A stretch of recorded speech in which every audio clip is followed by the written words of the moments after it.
time as an undergraduate student here, I noticed you said you came in a little bit later in your career.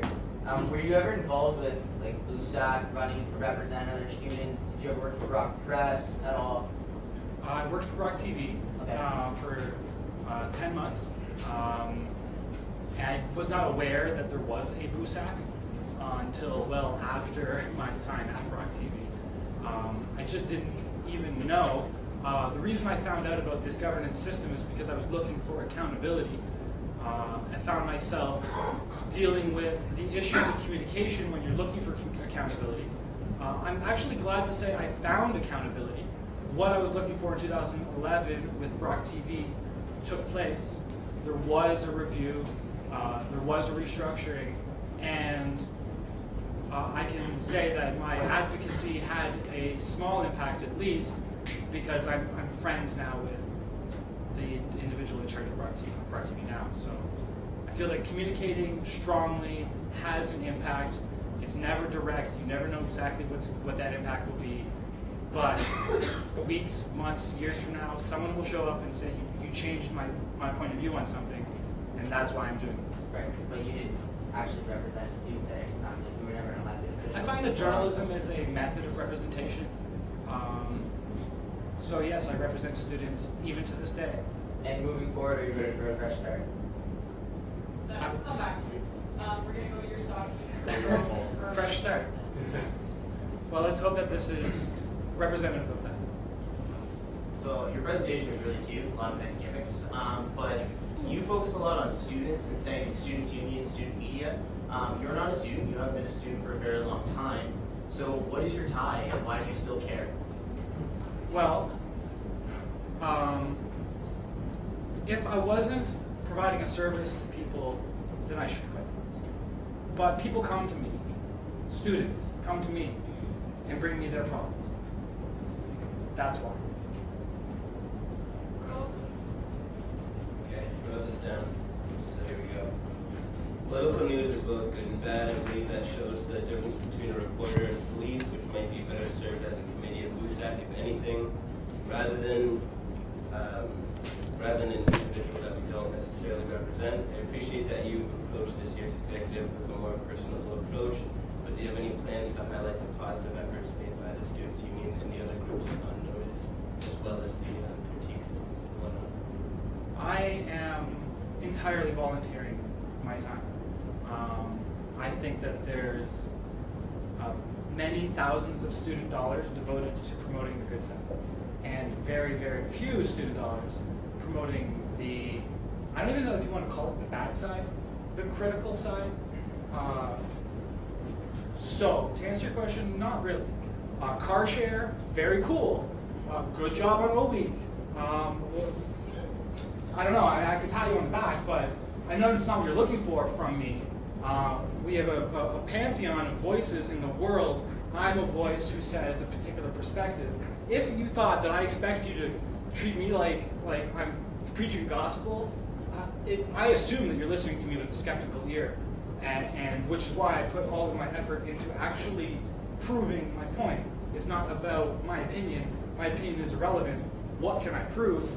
That's how come I'm making a difference here.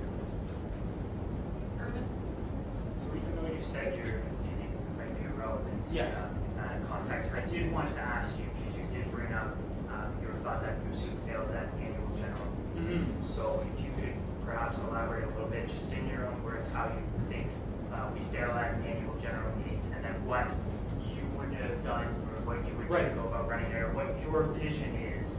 Sure. For AGMs, because I'm curious. Well, there's an interesting mixture of responsibility here that doesn't rest entirely on BUSU Division 1 proper, but instead Brock Press and the larger student media have a significant role in educating the public on what it means to be a member of the union and don't, including what an annual general meeting is and so forth. So from the BUSU side, because that's what you can do to make a difference, start early, start often. I think Brock TV as an arm of BUSU is doing a very good job at what I call campus civics.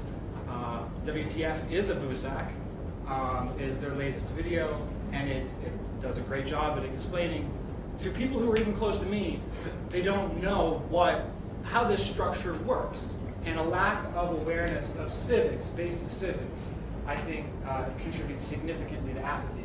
But actually, right to your point, the general meeting could be an opportunity for great public relations for BUSAC, but only if it has a purpose.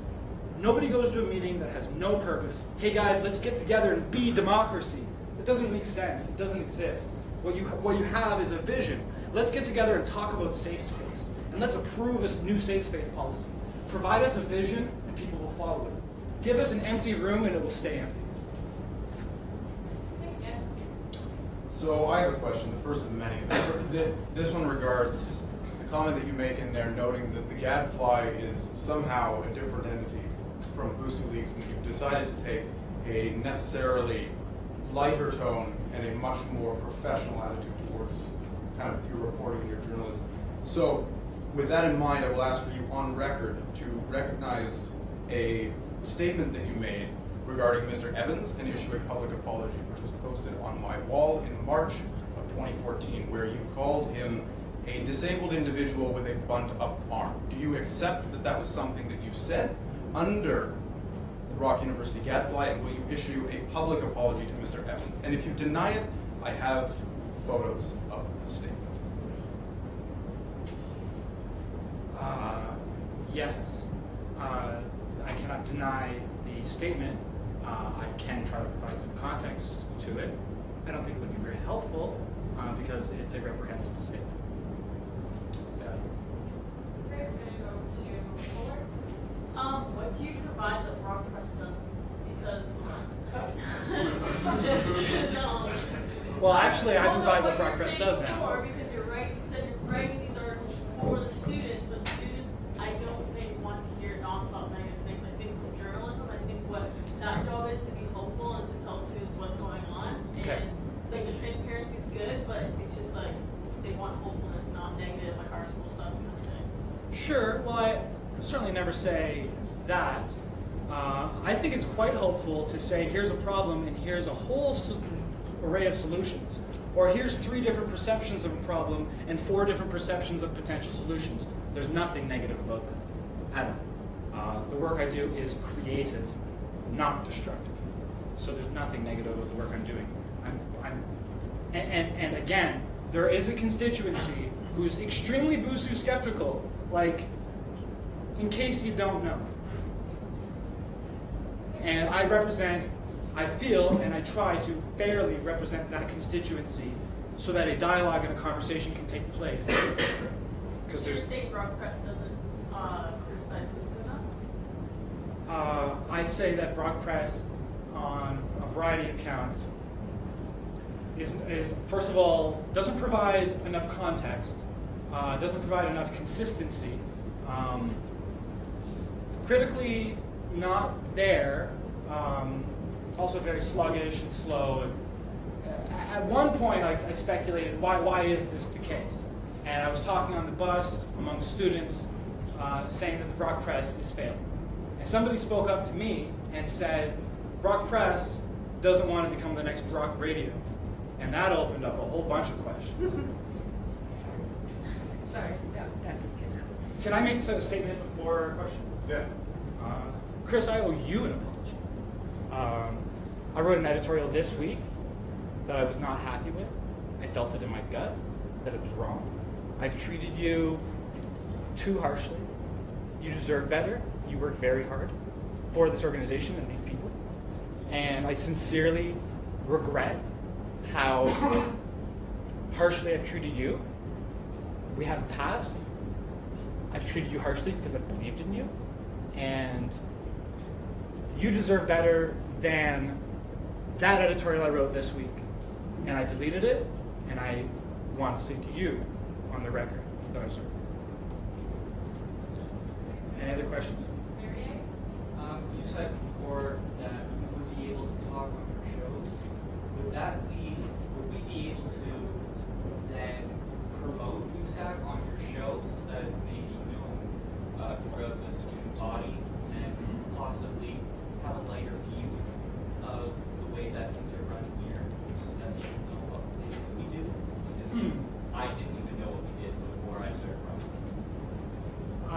course, as a platform, I can say whatever I say and ask my questions, but the other person has the equal opportunity to communicate their point of view on the issues.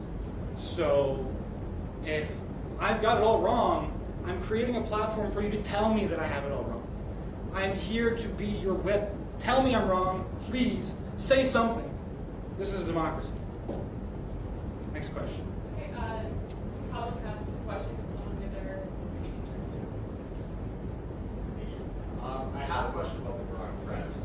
Before I ask it, I just want to say I'm not a student either. I was hired for my current one-year contract while I was registered in class, and since dropped out for Brock. So I'm not registered in any classes right now, but the reason I still consider myself a student and a member of this university community is because of experiential learning. And I'm still learning a lot in participating in this community and trying to learn more about media and learn how BUSAC works, and I still come to these meetings even though I'm not a student at the moment. That aside, my question about the progress is, can you please go into a little bit more detail about their article that appears to have been plagiarized from you, and any follow-up with Tim Stacy on that so far? It's brockbug.com, the top story. Brock Press plagiarized my report on CFBU. It happened. It's right there. It doesn't take a genius in linguistic analysis to figure it out. I've color-coded it so that you can see that there are chunks of phrases that are specifically extracted from my report. The consequences of which, well, I'm not here to dictate consequences, but the facts are the facts, and it happened. For some reason, the editor let that through. For some reason, that author thought that they could. I'm the guy who reads the press critically. How did they think they could get away with that? I don't know, but it happened, and who reads the book? I mean, there's talk that I'm overly negative, but I don't know if there's. I mean, is that based on a myth, or is that based on each individual's analysis of the work itself? I mean, I ask you to look to the work itself instead of relying on your peers' perceptions. Okay, we're gonna go to Evans, then Kelly, then Ashley. Okay, I was wondering if you wanted an opportunity to maybe cover something a little more positive. Have you thought coming out and potentially interviewing some of the previous executives? I find it kind of interesting that some of the words that are being exchanged. They've said you're not a student, but I find it kind of hypocritical considering our theme for homecoming this year is a reunion and bringing people together who used to be Badgers, and we all have Badger pride and all this stuff. So I think this is where we can really make slogans actually stick and actually follow through. So have you considered maybe coming in and maybe doing a little bit of coverage on our event for the homecoming and our reunion? Yeah, sure. No, not really.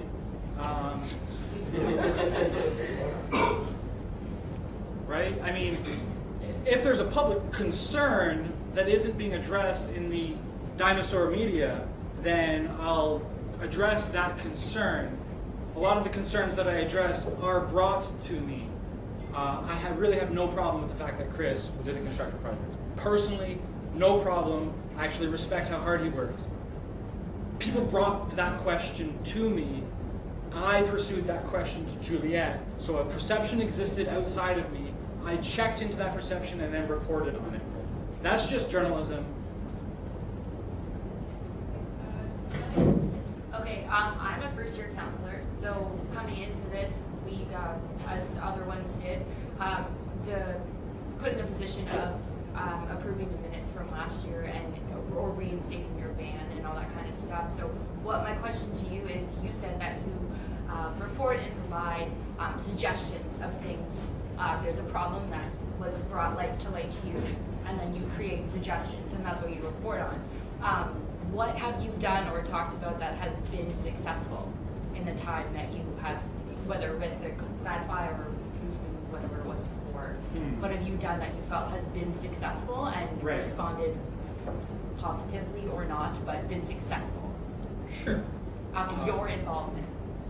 Well, I mean, how can one take credit for things when there's so many factors at play? However, council began in 2013.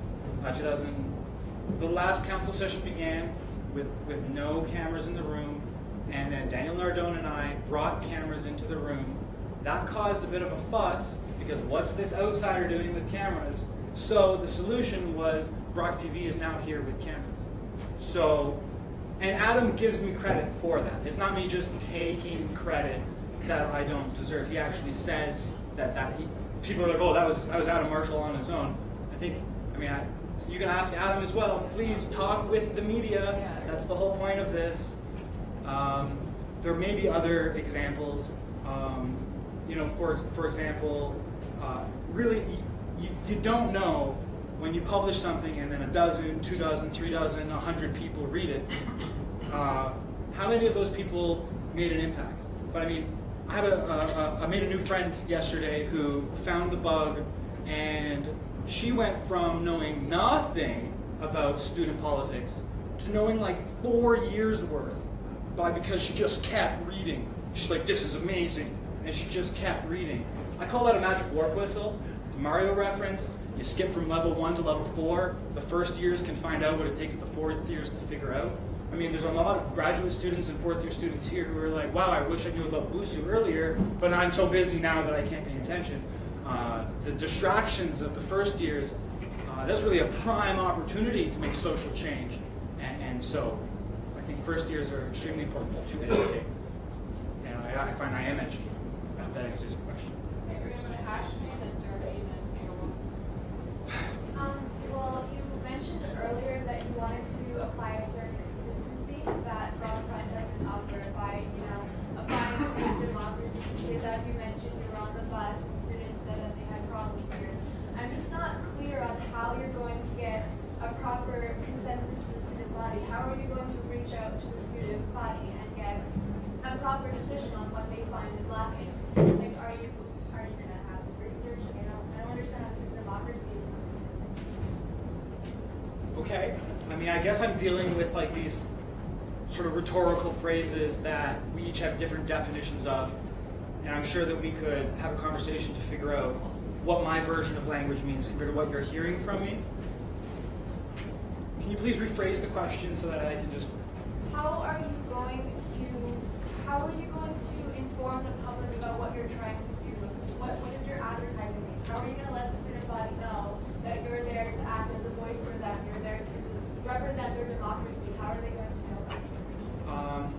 I mean, at this point, it's entirely organic. Organic, word of mouth, word of hashtag. That's how. Through hashtags. I'm going to change the world through hashtags. I'm sorry, I want to answer your question better. But there's so many philosophical suppositions inside of it that I don't know how to. Maybe we could talk.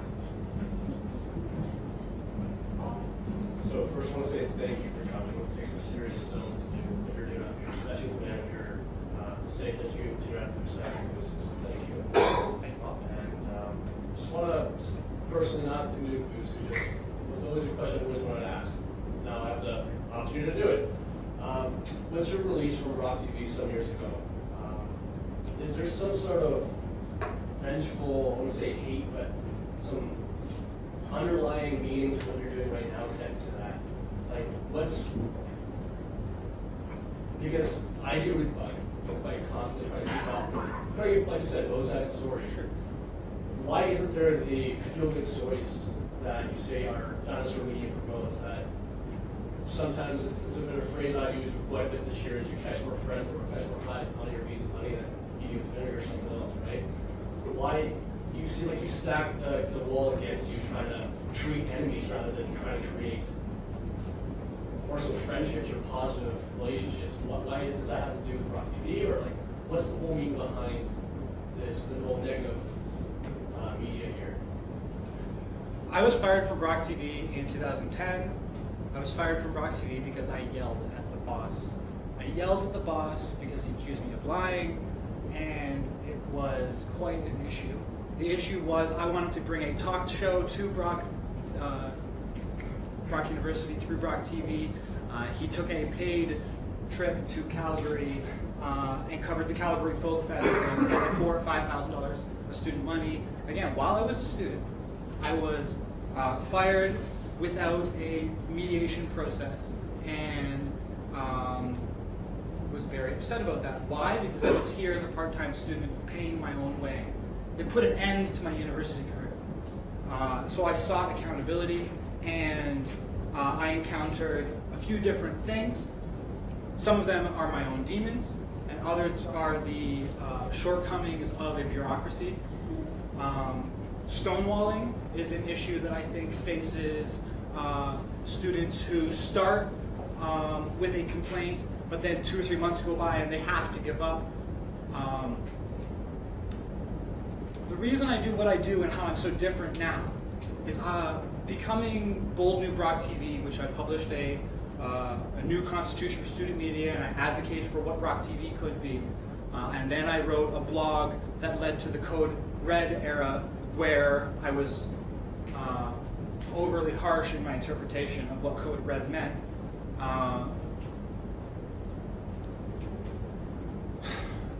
Sorry, I mean, there's so much history there. That created a profile of an individual who has nothing to lose for speaking up, because the rest of you are still trying to succeed in the corporation. I was out, so I had nothing to lose. And with nothing to lose, I could say anything. And I started off saying anything, and eventually got to the point where I've taken more and more and more responsibility for what I'm saying, for the relationships I'm building with people. So the reason I exist, it's like a Phantom of the Opera, right? You know, playing my organ under the student center. Right? My face is all burned. Right? It created a new profile of a person who doesn't typically exist in this environment. And it became my self-incentive to take it by continuing to examine the issues. I've dropped issues that that didn't meet the requirements of rationality, right? I mean, I have a gut feeling, and then I pursue that gut feeling, and then it turns out, oh, I was barking up the wrong tree, and that's okay because this is an educational institution. What were you like 4 years ago? You know what I mean? So I've made tremendous personal growth in the last 3 or 4 years. Although I didn't pay tuition the entire time. I think USA would call me a blue chair, since I have 5.5 credits and I'm not able to finish my degree at this time. But you know, I would love to finish my degree. That'd be really, really great.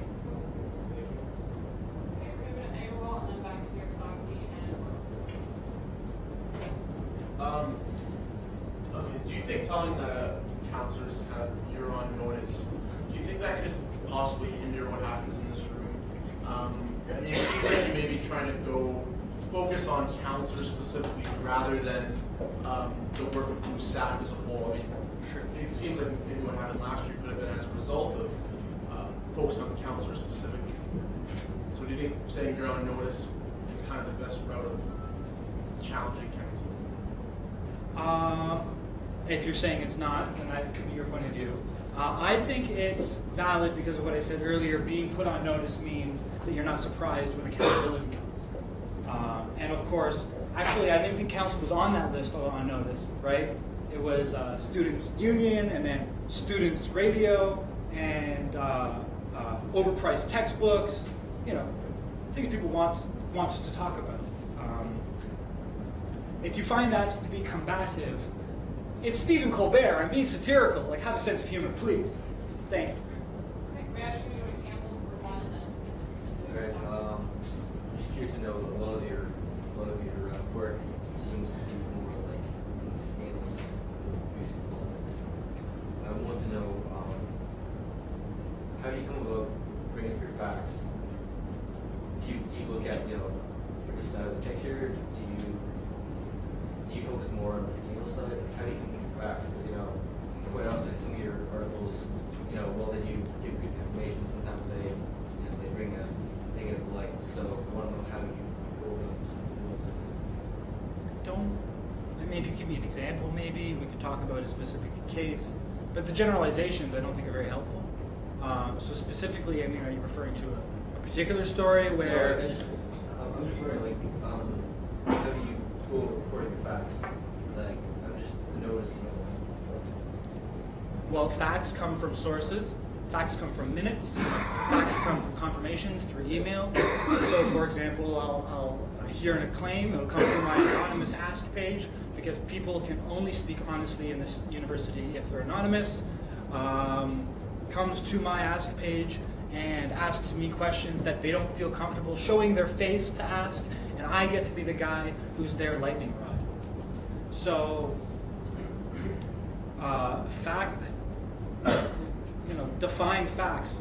You can Google that. I don't. Yeah. We're gonna go to Molly. I just wanted to follow up on what you said.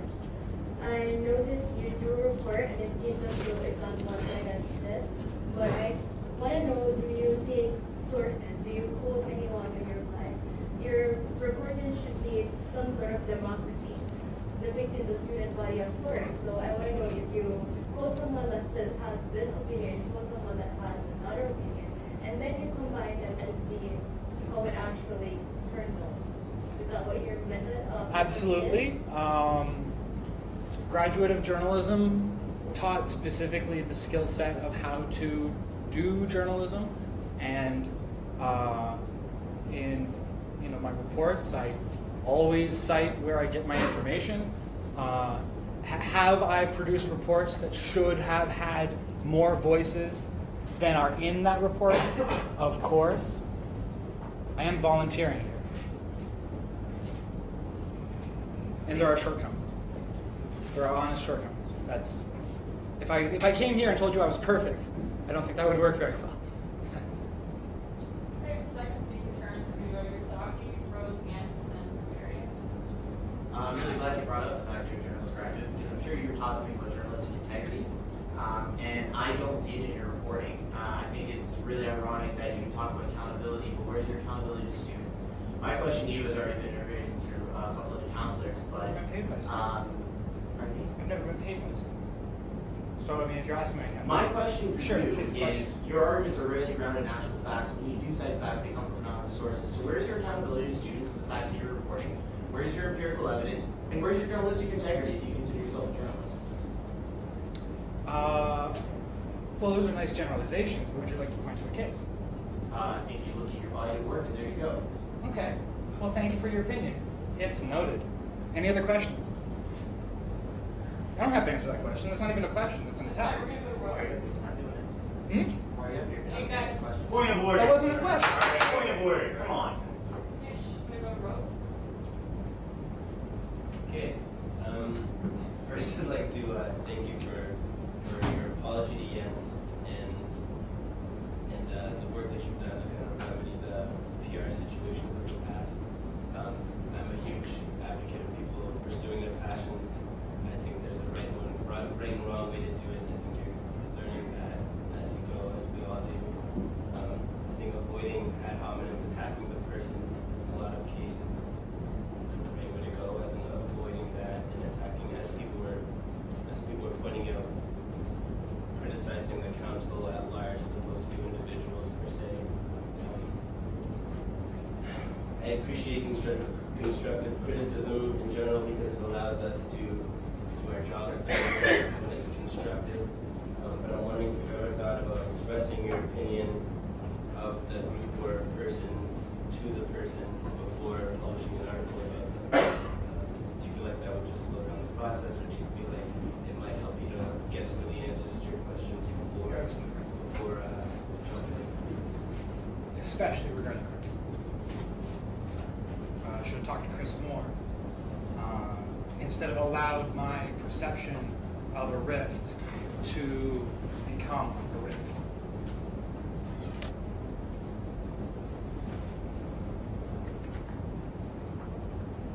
Okay, we're gonna go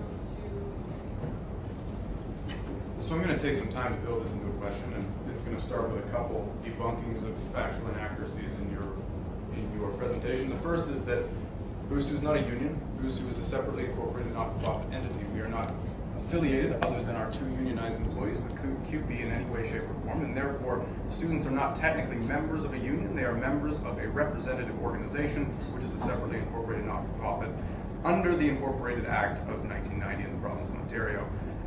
The second, and this is just a mediocre comment, if BUG stands for Brock University Gadfly, then Brock Bug means it's Brock University Gadfly, which is something of a confusing statement in and of itself, but that's just a personal note. The second is, the third point I'd like to go on about, which is revisionist history is just that. Revisionist history can point to things that it doesn't necessarily have the factual basis to make correct. And so I want to note a couple things. The first is that every time you have ever gone to publish anything about me in any way, shape, or form, you have always indicated, either through email or through a Facebook message, that you are writing an article about me and you would love my input in my side of the story. And then no follow-up email ever comes. The only time a follow-up email has ever come regarding a story that you wanted to report on that I had something to do with was with the constitutional referendum in October of 2013. And I replied, and I came to the studio, and at the time you attempted to insinuate that there were all sorts of undemocratic guises and usings and manipulations behind the running of the referendum, and I thoroughly debunked them on your radio show. As a result of which, you have continually attempted, I guess, or put the foot forward to open up a line of communication and ask for my input in my side of the story.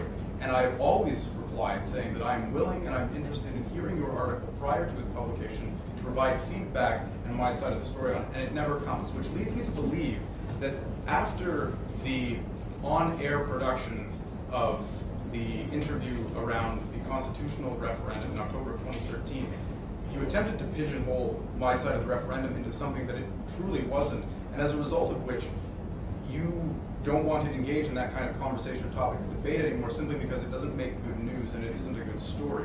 And believe me, and I say this to everyone, and I say this to the camera, I'm all for believing that I am a manipulative mastermind and I'm Satan and I'm trying to destroy and control the universe. Believe me, I think it's a great story. And if everyone wants to keep publishing it, you go, Glenn Coco. You just keep on keeping on and you do what you gotta do. But at the end of the day, if you want my input in my side of the story, come and get it. I'm more than willing to provide it. But every time you fall short, and every time, if anyone has ever read any article in the Brock Bug about me, you'll notice that I have not been consulted for input anywhere. So I wonder then, how unbiased is your journalism then, and how multi-perspective and faceted is it? There's my question, Mr. Ventura.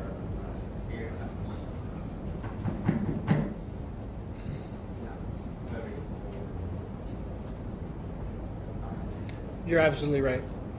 As I've already acknowledged in this session,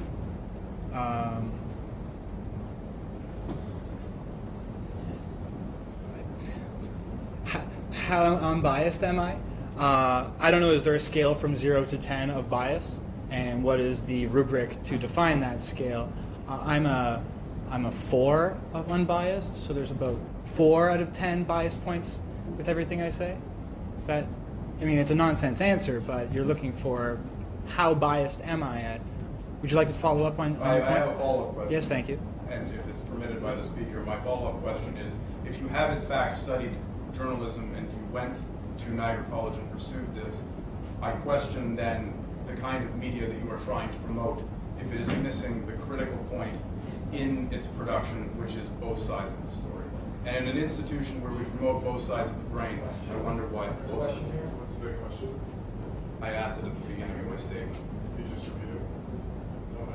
Why is it if you took journalism at Niagara College, you are missing this fundamental component in making media unbiased? I'd say that the largest flaw with the Brock University Gadfly is how I've dealt with my feelings towards you.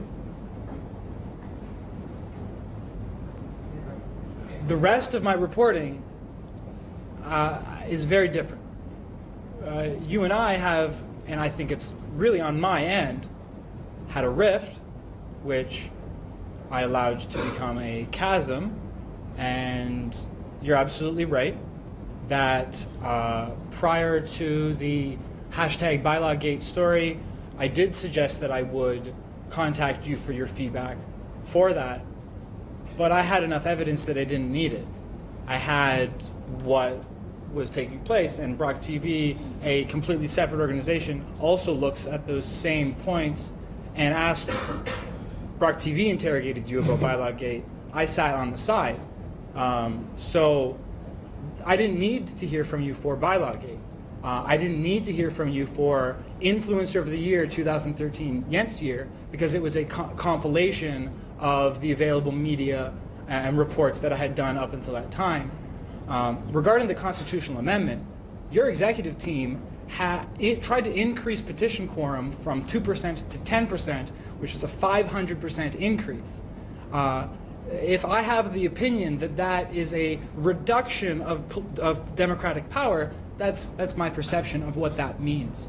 It also created a gatekeeper provision where council has at that time, a new prerogative to turn down any petition-related quorum-level petition that had twice gone to referendum. Council would be like, no, you can't go for a third time.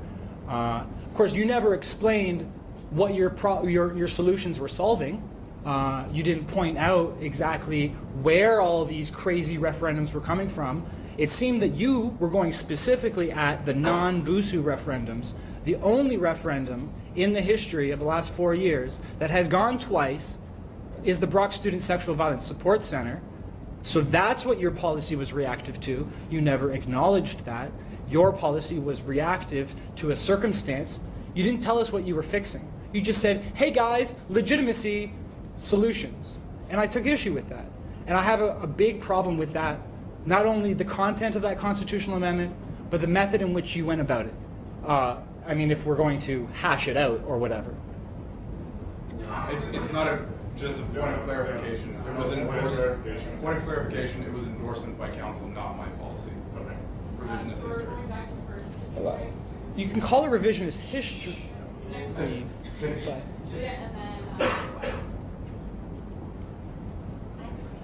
Yes, thank you.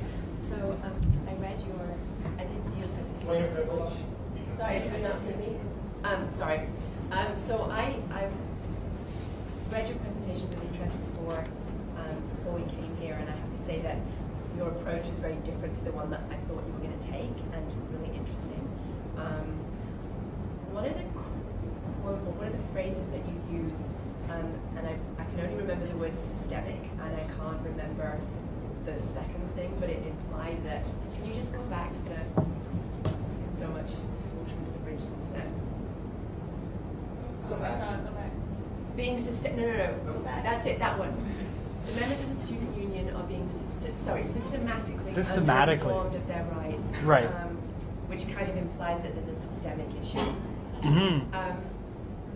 Can you elaborate on that? And given the role that you've created for yourself, in the sense that you feel that maybe I should allow you to elaborate on my first point, and then I have a follow-up question.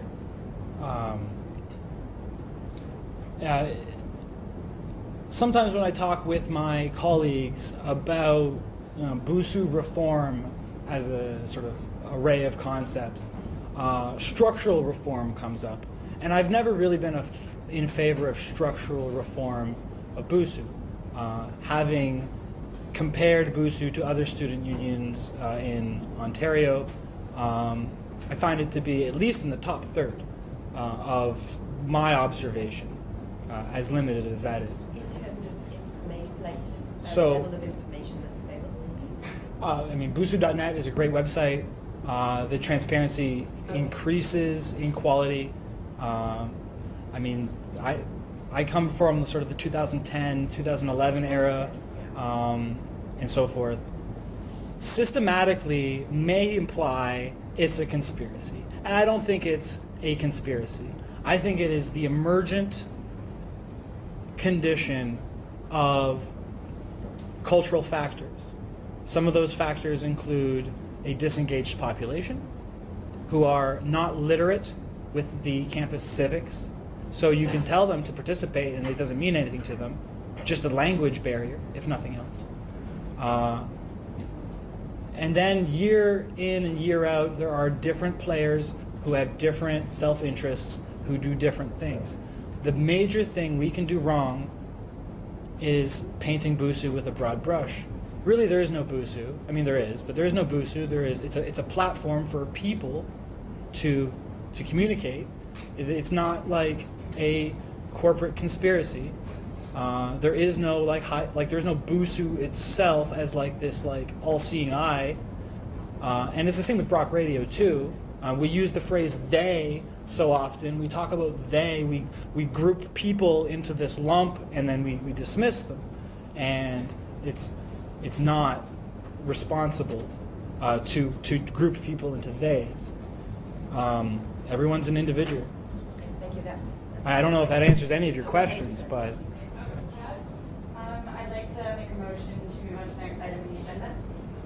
We have a motion on the floor. Do I have a second there, Mr. Eady? Do you have any discussion on the motion? Can I amend the motion? Not yet. Yeah. We're all just speaking turn on the motion. Doesn't the mover of the motion get to speak first? Sure. I just think that it's more about dealing with personal issues with Sandor right now. We digressed from his actual reason of his presentation. We have 18 more items on the agenda. I feel like other ties can be taken on a personal level on a different time, and that we need to deal with the other issues on our agenda.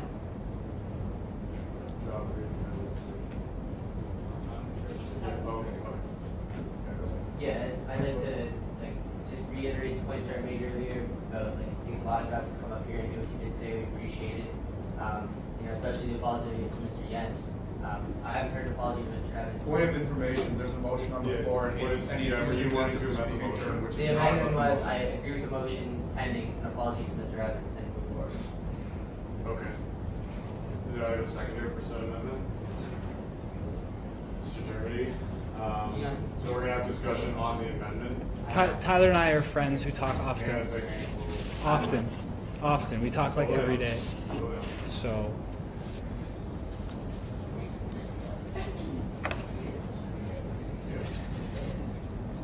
Tyler, I'm sorry for having said that. I apologize, Speaker. Who's writing it down? Yeah.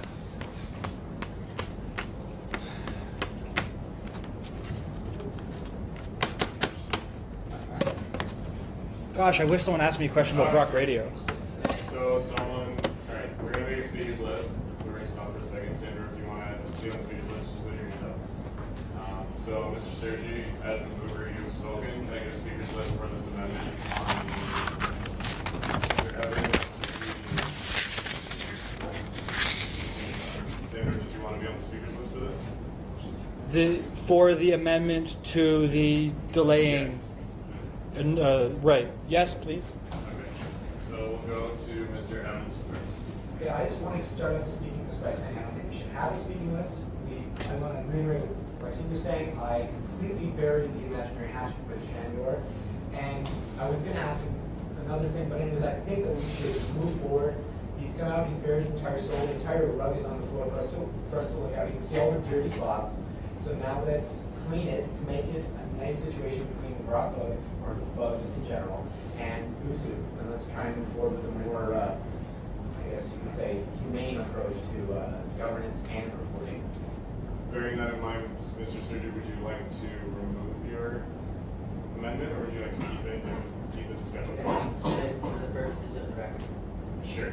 Mr. Eady? Motion to call the question. Call the question. So we don't need it, but we need a seconder for the call the question.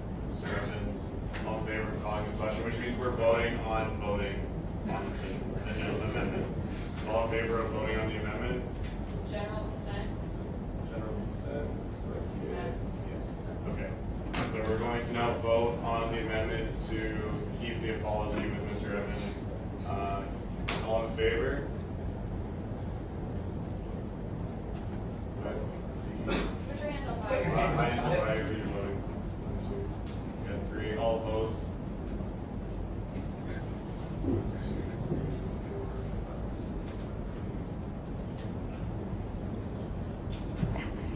6. Any abstentions? Noted. Noted. Oh, noted.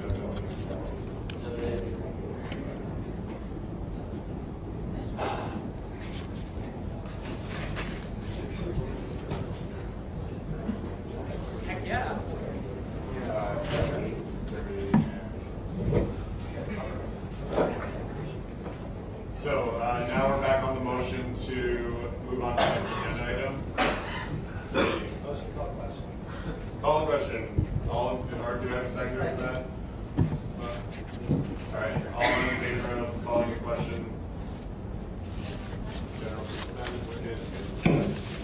Alright, so all those in favor of moving on to the next agenda item?